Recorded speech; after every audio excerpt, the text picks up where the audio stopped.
Welcome back. I went ahead and did analysis on every single coach for all 32 NFL teams to figure out exactly how they affect your fantasy football teams. Today's lesson, the Detroit Lions. So, take a seat, class is in session. The Lions have not changed any of their coaching staff, so I don't think we need to focus on that too much from an overall changing perspective. More, we need to figure out exactly who left the team, who joined the team, and who did they sign via the draft. On paper, it doesn't really look like they lost too much. And when you look at free agency, it looks like they filled a lot of those opening gaps that they had. But the draft is definitely where it got a little bit more interesting. I mean, everybody was sitting there going, whoa, Jahmyr Gibbs at 12. Okay. Now, I think people are vastly underrating the upside with Jahmyr Gibbs, but he's probably appropriately priced as where he's at in fantasy drafts. But before we dive too much into him, let's kind of get a little bit more of an overall estimate of how this team works.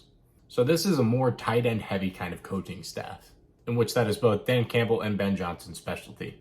Aaron Glenn is primarily known with his secondary work, and we should see a dramatic improvement in theory in that department. We know what Iowa has done in the past with tight ends, and I understand the hype that is coming with Dalton Kincaid, but the rumor mill is pointing towards that some people actually had Sam Laporta ahead of him. And although there is definitely some smoke going on in Buffalo in which we could see a much bigger upside case for someone like Dalton Kincaid, I'm still leaning with Sam Laporta being the better tight end of the two rookie tight ends. But I'm not going to dive too much into that yet before giving you a little bit more analysis behind the coaches themselves. So I've told you that Dan Campbell specializes in tight ends. This is seen with his time with the Dolphins, the Saints, and now the Lions. And then Ben Johnson really works with both receivers and tight ends. And this is emphasized with this time between the Dolphins and the Lions. Now that we have an understanding of the general direction in which the Detroit Lions are built towards this season, we can start to dive into exactly how it impacts our overall fantasy teams. But before we do that, we need to check with the guys upstairs to see exactly how they have the Detroit Lions projected to go about this season so we can give our knowledge a little bit more structure. The Detroit Lions are currently expected to get somewhere between 9 and 10 wins this season, and initially, I would be on that bandwagon. I mean, a lot of people have the Detroit Lions winning this division and are expecting them to go beyond that 9 to 10 win projection. I don't think I'm going to be on that same coin with you, and I'm going to explain to you exactly why. I think losing Jameson Williams is going to be a much bigger blow to that team than a lot of people are realizing. And risking having a lot of your offensive pressure going on to two rookies? Who knows, maybe I'm too much of a pessimist, but that seems like a lot of red flags for me off the bat. And when your first two games are the Chiefs and the Seahawks, I think your chances of hitting the playoffs drop dramatically. And the reason I say that is because typically if you lose your first two games of the season, you have a 90% chance of missing the playoffs. That's not me just saying that to be a hater, that's called statistics. And being someone who's been caught up in these hype trains before, I've also known to really understand when we need to take a step back and be like, okay, maybe this isn't as great as we initially thought. And considering that Jameson Williams is going to be out for the first 6 weeks, that really all boils down to Amon-Ra St. Brown and David Montgomery, in my personal opinion, being those guys to really carry this team forward. And I think another big fact that a lot of people are not talking about is Jamal Williams leaving this team and going to the Saints. You can say if Jamal Williams is a great player or a poor player, it doesn't matter. That man is the absolute embodiment of a heart for a team. Like, he brings the energy and he sets the tone. I still think the Detroit Lions have an amazing locker room presence. Yes. And I just can't get over the fact of losing a leader like Jamal Williams. Like, that seems like it's going to have a large impact on that team to me. And perhaps I'm completely wrong and their locker room presence is that strong, but I think that's something that you kind of want to raise in question is who is the real leader of that team? Do you really think it was Jared Goff or do you think it was Jamal Williams? Because if I had to take a guess, it was probably Jamal Williams. Now, do I think Dan Campbell has a really strong control over this team? Yes. And I think that's why they have such an amazing locker room presence. This is because of the precedent that he set forth. And you also have a lot of players saying, I wanted to stay because we laid the seeds. I want to see the tree grow. Like, there is definitely some optimistic pieces. But when you have a top-tier wide receiver missing for the first 6 weeks of the season, and then all of a sudden you're also missing your primary leader from last year, very questionable to me. And then you have a very difficult first two games between the Kansas City Chiefs and the Seattle Seahawks. I don't know, man. Maybe I'm just a little bit too much of a pessimist about the Detroit Lions here. But I'm going to raise my kind of flags here and go, I don't know about this. I don't know what that was. So bringing my long-winded explanation short, I can't really give an overall placement because I constantly have my rankings now jumping around for who's going to go first, second, third, and fourth in that division. It's just too much of a flip-flop for me constantly right now. So if I'm going to take a shot, I'm going to give them the same placement as the Bears and say they're going to overall place third. Who knows, maybe they're going to get second in that division and surprise me, but like I think that's going to be an extremely competitive division by the end of the year, and realistically, they're all going to be like 1 or 2 games apart. But now that we have a really strong understanding of the general direction in which the Detroit Lions are built towards this season, we can see exactly how Dan Campbell and Ben Johnson affect our specific fantasy football teams. Starting off with the quarterback position, and that is Jared Goff. Overall, the quarterbacks in these systems seem to be going in a nice positive direction. And from what we saw with Jared Goff, that makes sense. I want to say he was averaging 19 fantasy points at the end of the year last year when he had all of his pieces together. So for me, I'm going to look at these charts and project Jared Goff to be in that 18 fantasy point per game range. I still think he's going to have a really strong year, but I'm not super optimistic right out the gate about exactly how this Detroit Lions team is going to perform. If they upset Kansas City week 1, I'm all in on them. Moving over to the RB1, and that theoretically should be Jahmyr Gibbs. I mean, the kid should be an absolute dog in this offense because if you look kind of the correlation points and what they theoretically wanted DeAndre Swift to do, this kid should be able to do it. Like, an 18 fantasy point per game floor for somebody like Jahmyr Gibbs here makes a lot of sense. I'm going to err a little bit on the side of caution and give him a 17 fantasy point per game projection, and realistically have him as a bigger buy than Bijan based on value at his current draft point alone. Do I think he's going to outperform Bijan? No, but I kind of like his story a little bit more. Like, you had a kid who's an absolute dog that worked his way from Georgia Tech to Bama, then surprised everyone by getting drafted at the 12th overall pick. He's definitely got the draft capital, the numbers are pointing in an upward direction, and theoretically he's filling the void that DeAndre Swift left open. I think there's a really nice upside case and scenario for Jahmyr Gibbs here, and if I can find myself in the right scenario, I'm probably going to be buying a decent chunk of them. And let's not forget, those first 6 weeks, they are without Jameson Williams. They're going to need someone else to fill that gap. And I'll explain to you why I don't think it's going to be Marvin Jones Jr. as well. But we're going to get to that in his section. Moving over to the RB2, and that is David Montgomery.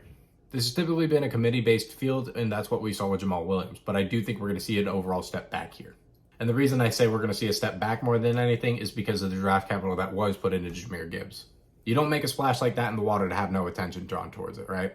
So David Montgomery, I really have more as like an 11 fantasy points per game guy, if not erring on more of the optimistic side and kind of going up to that 12 to 13 if you really want to be optimistic.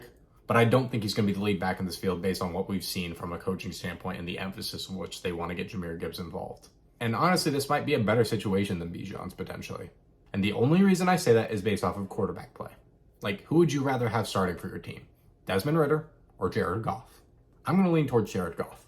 So I know this section was really supposed to be about David Montgomery, and I kind of rabbit holed it a little bit, but I think about a 12 fantasy point per game average is a bit optimistic, but in the realm of possibility for someone like him.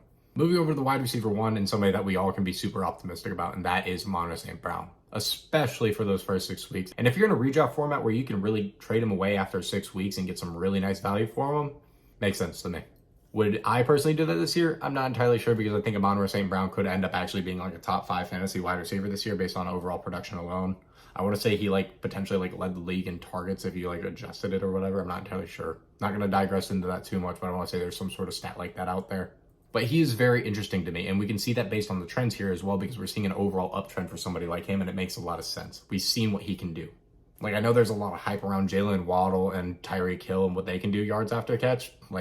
Let's not forget what Amon-Ra St. Brown has done in fantasy. I think this past season alone, Amon-Ra St. Brown only had one less 30-point game than Jalen Waddle. And considering he was hit with a little bit of an injury bug, I think that's even more impressive. I mean, honestly, Amon-Ra St. Brown's fairly valued in a lot of fantasy drafts, but with the overall volatility that comes in the rankings of the wide receiver position, this is a guy that could easily be top 5. I mean, look where the charts are headed, and I think putting him at a 18 fantasy point per game floor is a very safe estimate.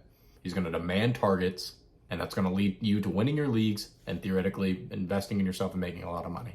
Moving over to the wide receiver 2, and that is Jameson Williams. We see a nice uptrend in these overall offenses, and when it comes time, this offense could be absolutely elite in terms of the actual point production that it can bring. They seem to have a kind of a decent game script towards themselves, but as I said, those first couple games are going to be very difficult. But I think that means that they're going to have to fight even harder to try to get that spot, which really leads to more positive game scripts, which leads to more positive fantasy production for our receivers here. So once Jameson Williams is in play, I think that a 14 fantasy point per game value makes a lot of sense. Moving over to the wide receiver 3, and that is Marvin Jones Jr. I'm personally pretty pessimistic about Marvin Jones Jr. because he is 32 years old. I thought there was a very interesting study that was done where it's you turn 32 years old and your overall production as a wide receiver drops over 100 fantasy points. And that's why I'm bearish on Adam Thielen, and that's why I'm going to be bearish on Marvin Jones Jr. It's also why I don't see them winning those first 2 games. But hey, I could easily be proven wrong. So for me, I'm really going to put Marvin Jones Jr. around a 7 to 8 fantasy point per game range. Realistically, a little bit more on the bearish side. Moving over to the tight end, and that is Sam Laporta.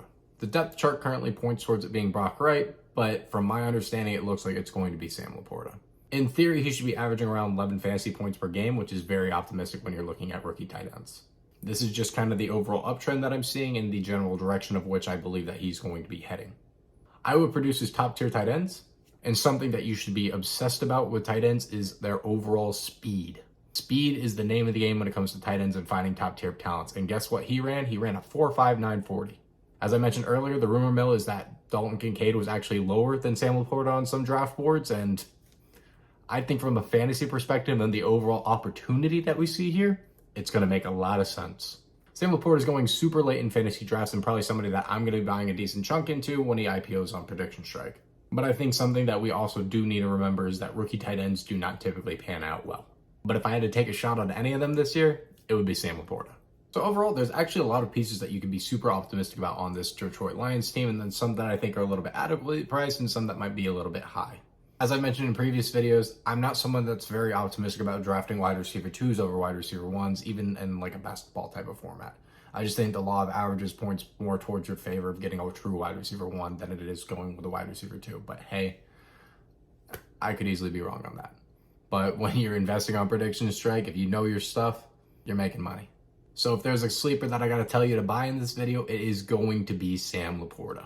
Buy him now before he breaks out. He's way too undervalued. Whether that's your fantasy draft or when he IPOs on Prediction Strike, I think he's going to be a smash hit. As always, drop your fantasy questions down below and I'll make sure to answer them as quickly as possible. And if you're enjoying this series, make sure to drop a like and subscribe. We're dropping a video on the Green Bay Packers tomorrow. As always, peace.